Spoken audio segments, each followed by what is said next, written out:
E sejam bem-vindos a mais uma formação.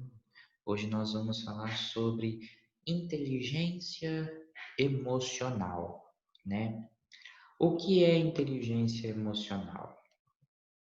A inteligência emocional está relacionada à habilidade, tais como motivar a si mesmo e persistir mediante frustrações, né? Controlar impulsos, canalizando emoções para situações apropriadas, praticar gratificação prorrogada, motivar pessoas ajudando-as a liberarem seus talentos e conseguir seu engajamento e objetivo de interesses comuns.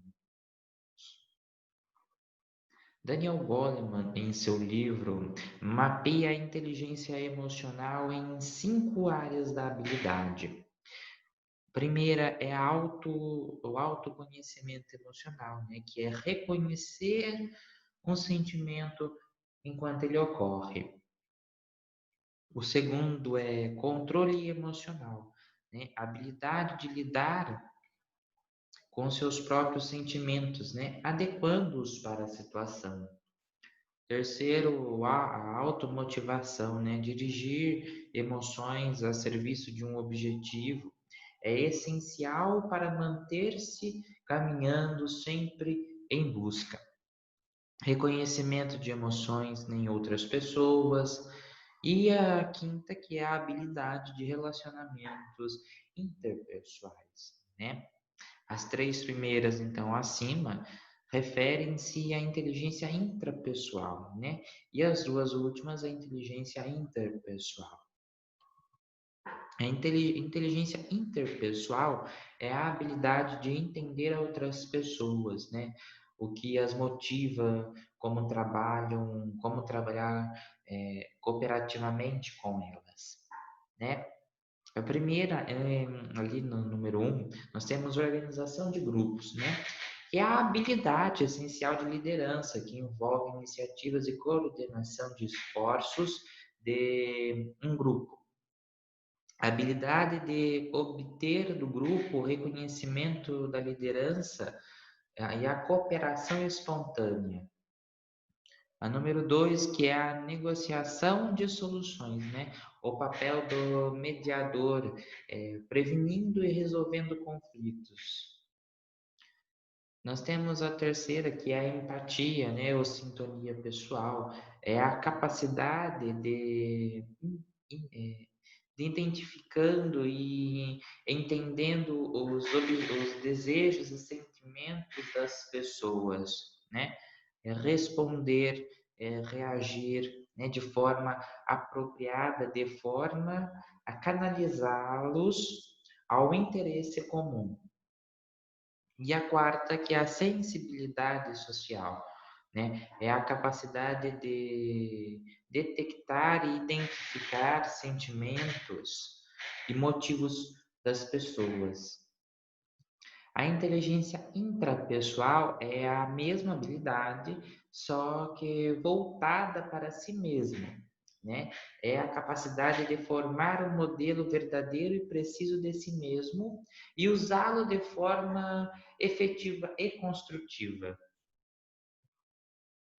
Os tipos de inteligência, né? O psicólogo Gardner, da Universidade de Harvard, nos Estados Unidos, propõe uma visão pluralista da mente, né? Aplicando o conceito de inteligência única para o de um feixe de capacidade, né? Para ele, a inteligência é a capacidade de resolver problemas ou elaborar produtos valorizados em um ambiente cultural ou comunitário. Assim, ele propõe, né, uma nova visão da inteligência, dividindo-as em 7 diferentes competências que se interpenetram, pois sempre envolvemos mais de uma habilidade na solução de problemas, né? Nós então temos aqui a inteligência verbal ou linguística, que é a habilidade para lidar criativamente com as palavras. A inteligência lógico-matemática, que é a capacidade para solucionar problemas envolvendo números e demais elementos matemáticos, né? Habilidades para raciocínio dedutivo. Nós temos a inteligência sinestésica, né, corporal, a capacidade de usar o próprio corpo de maneiras diferentes, né, e hábeis. A inteligência espacial, né, que é a noção de espaço e direção, né? A inteligência musical, que é a capacidade de organizar sons de maneira criativa. E temos a inteligência interpessoal, que é a habilidade de compreender os outros, né? A maneira de como aceitar e conviver com o outro.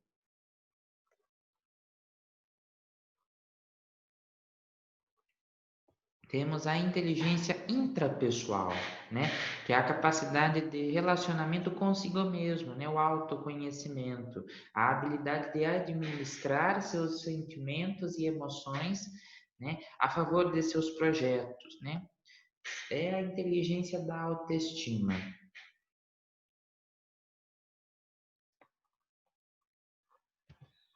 Segundo Gardner, todos nascem com o potencial de várias inteligências, a partir das relações com o ambiente, aspectos culturais. Algumas são mais desenvolvidas ao passo que deixamos de apropriar outras.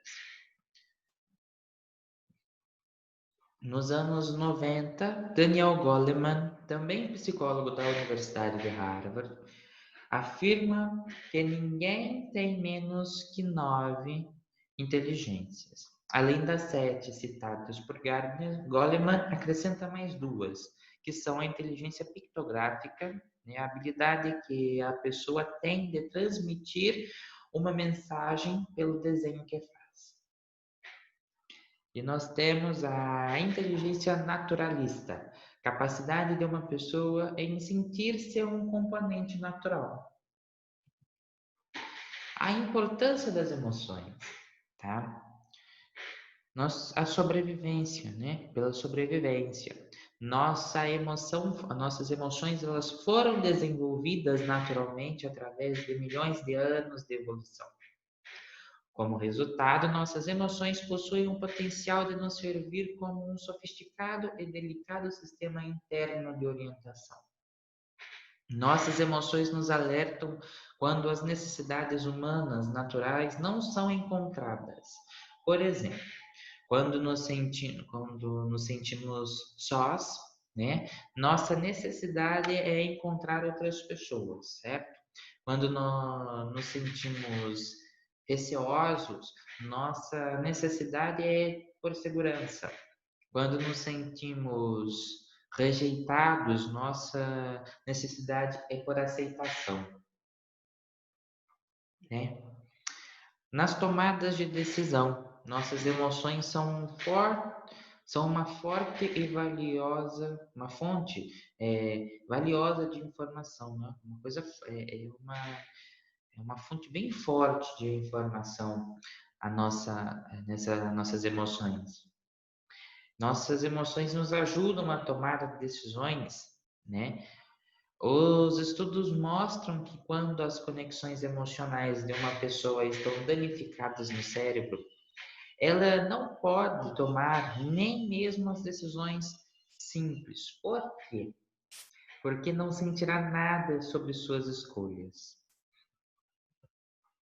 Nos ajustes de limites, quando nos sentimos incomodados com o comportamento de uma pessoa, nossas emoções nos alertam.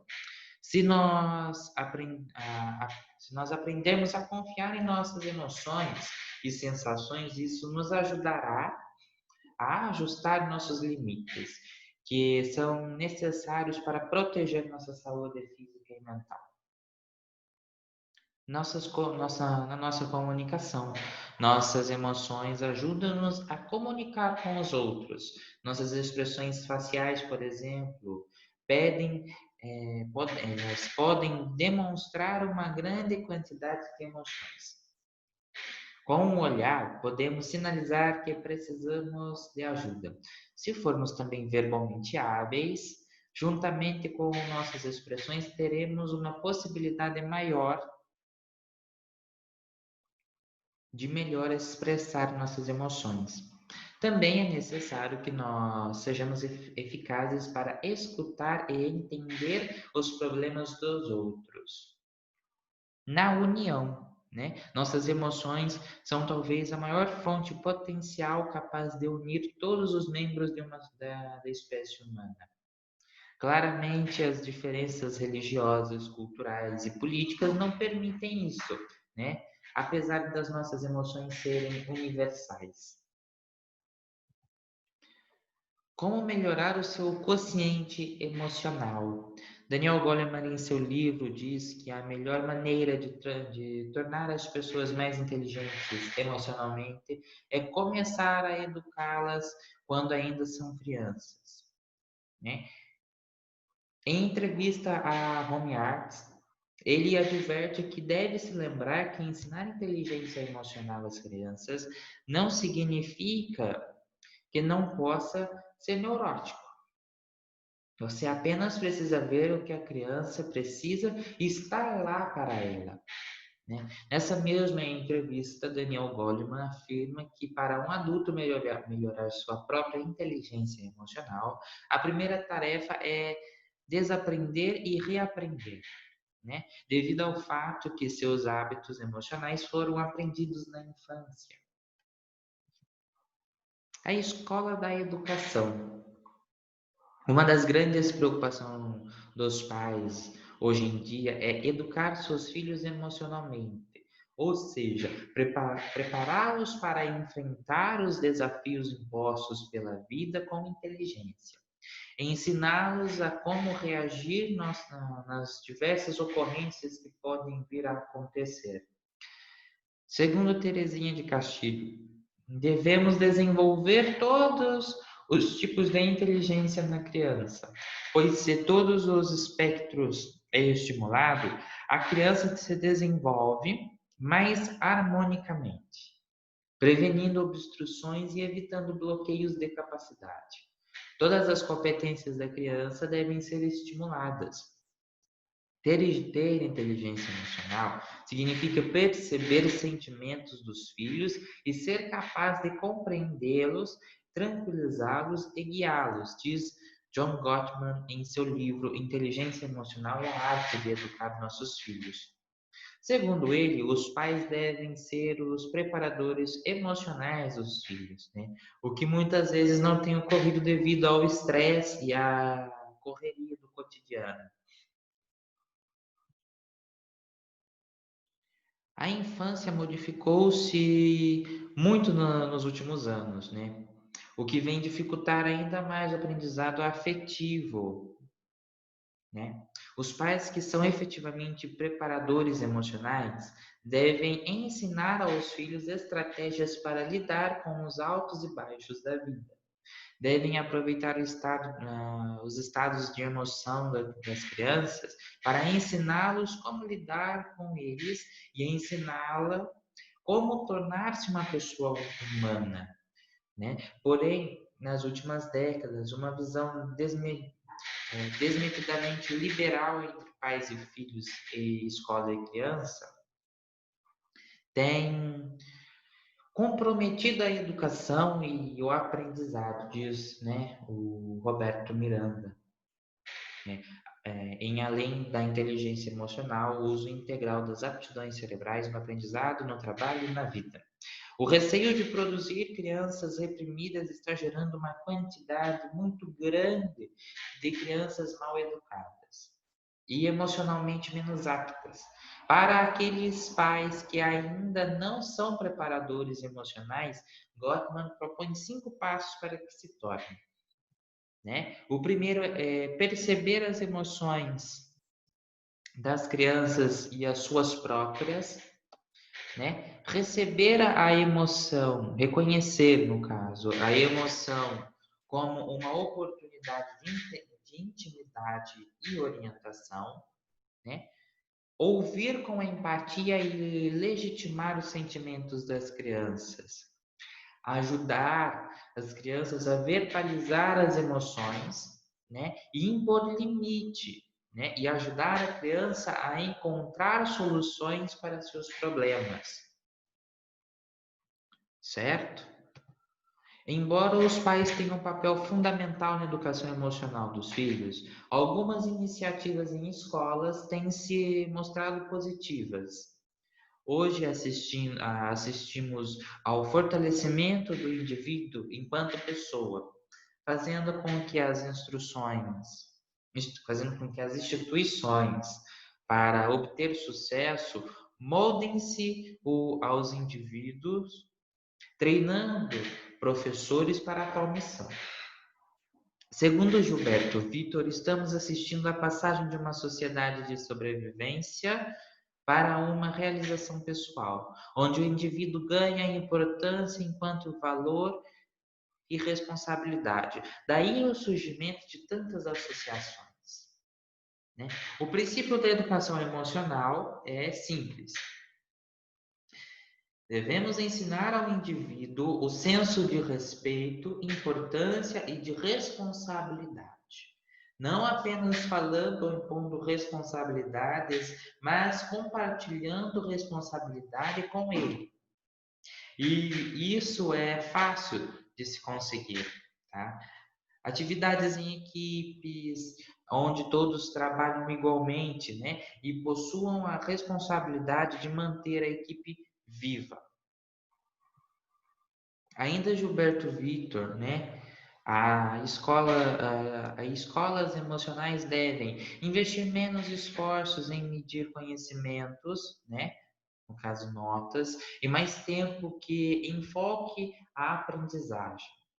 Compartilhar responsabilidades com seus alunos, investir nas tecnologias modernas de ensino, identificar e promover talentos individuais, promover reciclagem permanente de professores, né? Enfatizar atividades em grupo, enfatizar a criatividade de cada aluno, ensinar o aluno como aprender, né?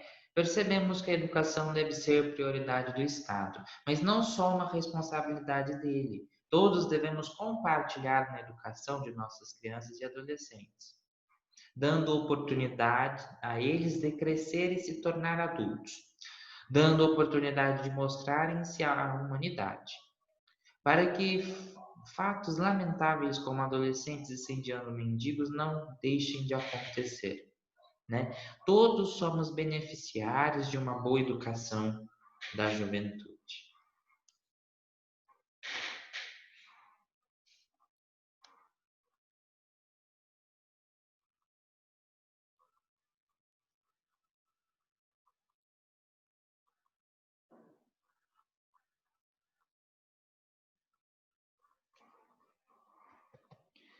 Doze estratégias para ter mais inteligência emocional, né? Não sabe por que ficou tão chateado depois da última conversa com seu chefe? Né? Ficou perplexo com o mau humor do seu colega durante o almoço? Talvez a sua rotina seja marcada por menos mistérios se você desenvolver sua inteligência emocional.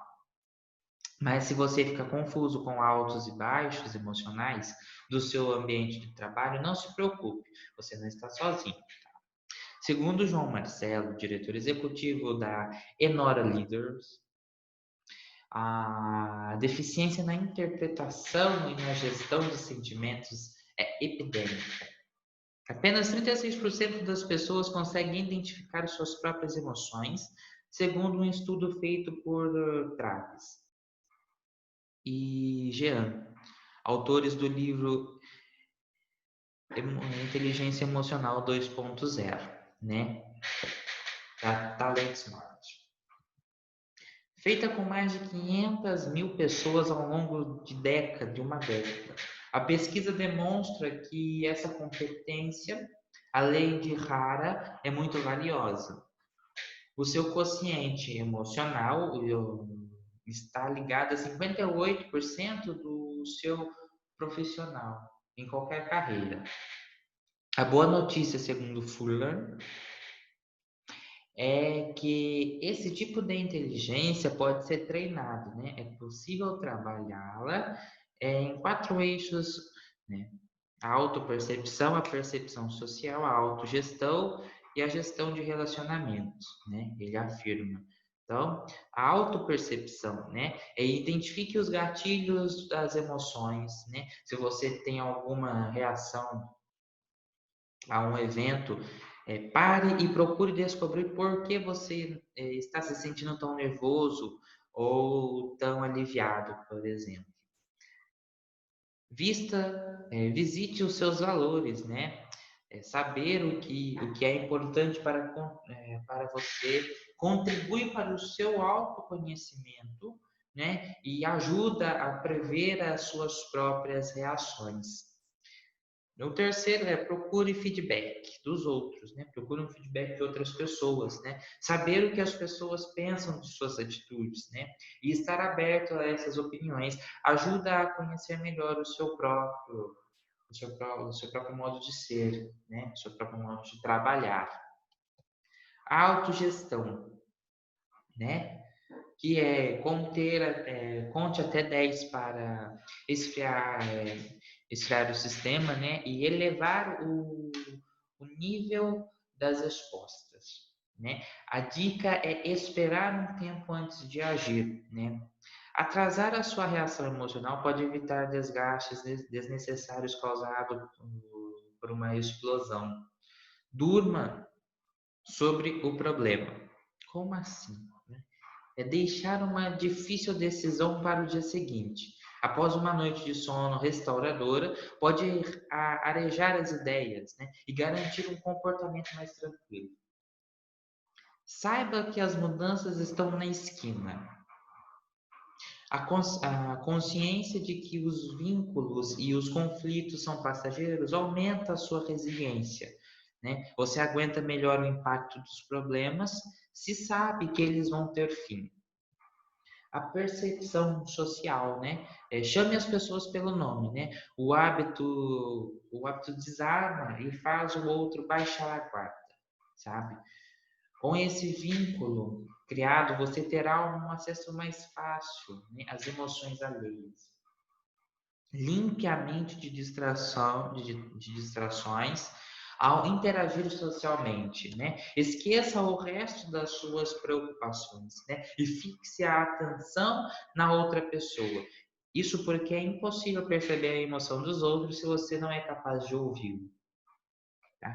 Observe as pessoas, tá?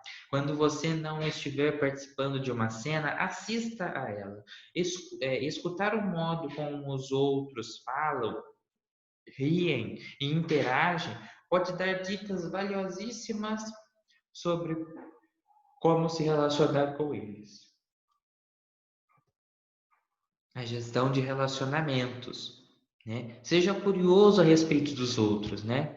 Se você demonstrar interesse em conhecer uma pessoa, né, cresce exponencialmente a sua capacidade de influenciá-la no ambiente de trabalho. Explique as suas decisões, não apenas tome-as. Comunicar frequentemente os motivos das suas decisões contribui para que os outros compreendam você e tornem-se seus aliados. Use expressões para correção de conflitos, né? Pedir desculpa nunca é demais, né? Outra dica é trazer para si o motivo da briga no discurso. É melhor dizer uma frase como eu fiz algo que afetou você do que você fez algo que me afetou. Se o outro entende que você não o culpa pelo problema, aumentam as chances da reconciliação. 20 perguntas de entrevistas que medem sua inteligência emocional. A maneira como você reage a situações adversas, né? Conflitos e negociações no trabalho tem como base nas suas emoções. Daí a importância da inteligência emocional no trabalho, né? Afinal, os sentimentos têm ação fundamental nas mais decisões de carreiras e podem ser usados a seu favor ou não. Já há algum tempo que empresas e recrutadores sabem disso. Estatísticas indicam que se uma pessoa é contratada por sua capacidade técnica ou estratégia, é o seu comportamento que vai decidir ou não pela sua permanência na empresa. Dificuldades de relacionamento são o motivo número 1 para demissões, tá? Por isso, questões como foco comportamental são frequentes em entrevistas de emprego, né?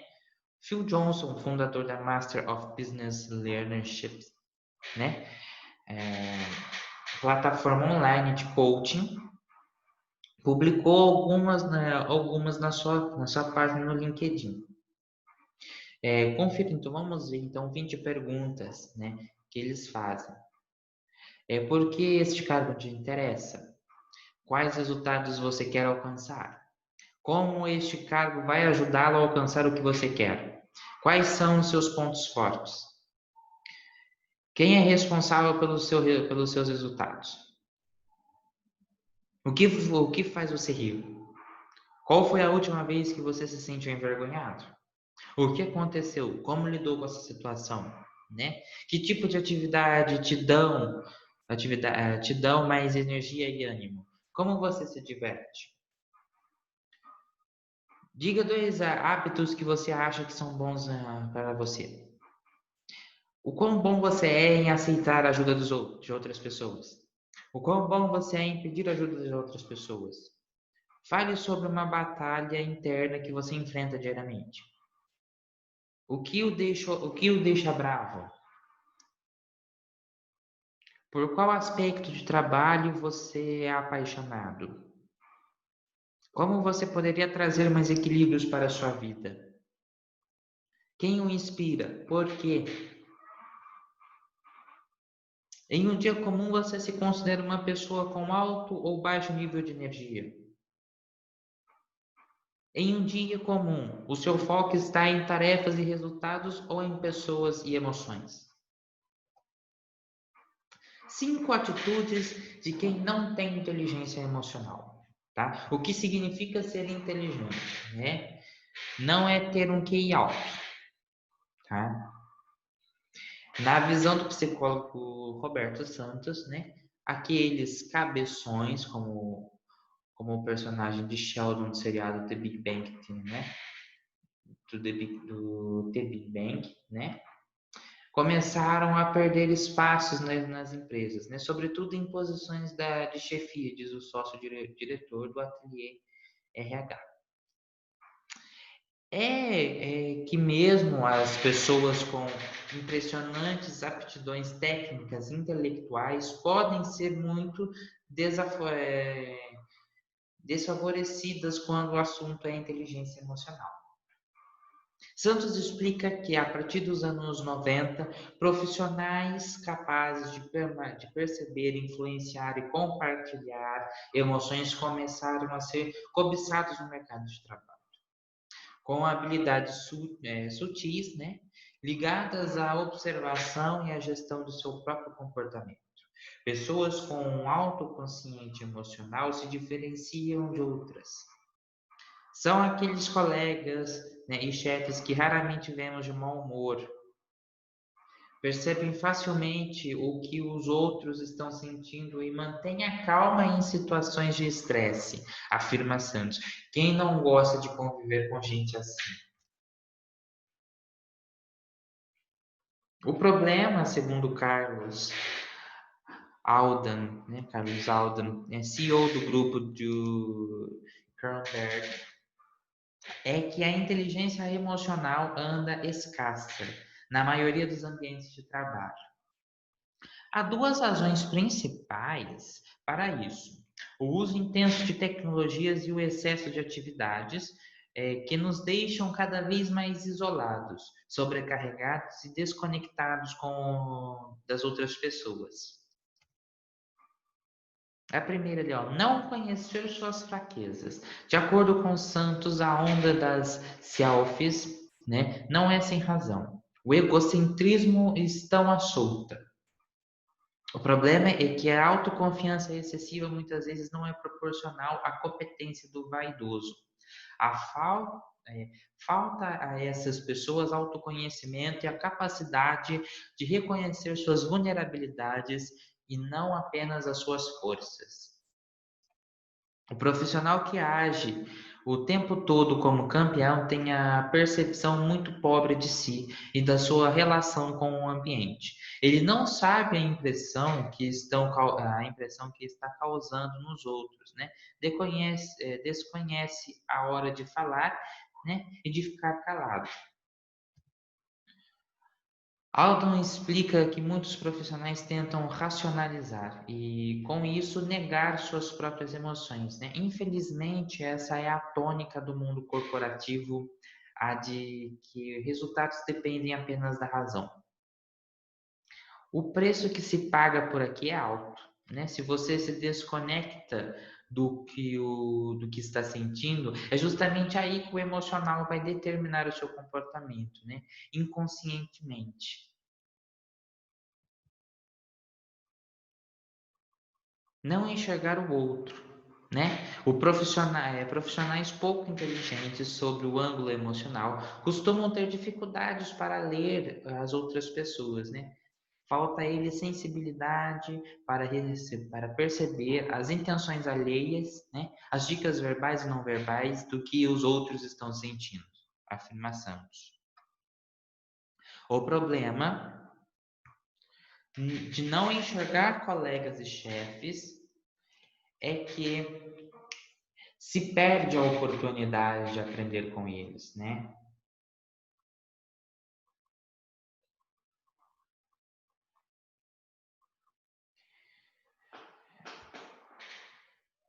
Se ficarmos concentrados demais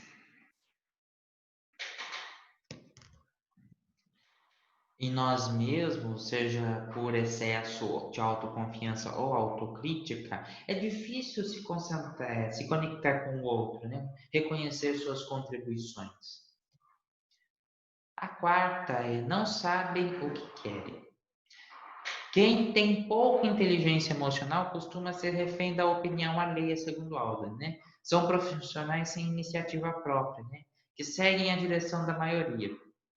O problema é que falta autoconhecimento.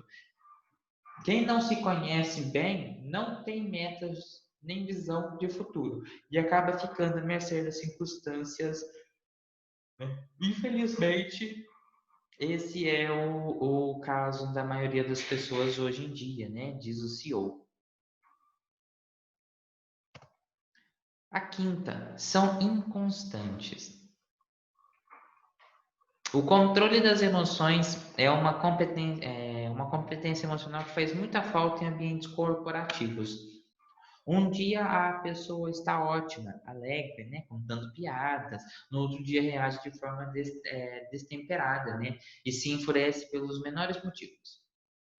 O profissional emocionalmente competente, ao contrário, consegue inspirar confiança e trazer paz para o ambiente de trabalho, né? É alguém com quem os colegas gostam de ter por perto, né? Que influencia positivamente o ambiente, segundo diz o psicólogo, né? Queridos e queridas, muito obrigado por você ter acompanhado este curso até aqui, né? Essa formação até aqui. Muito obrigado, tá bom? Espero vocês na nossa próxima formação, tá? Muito obrigado de novo. Até.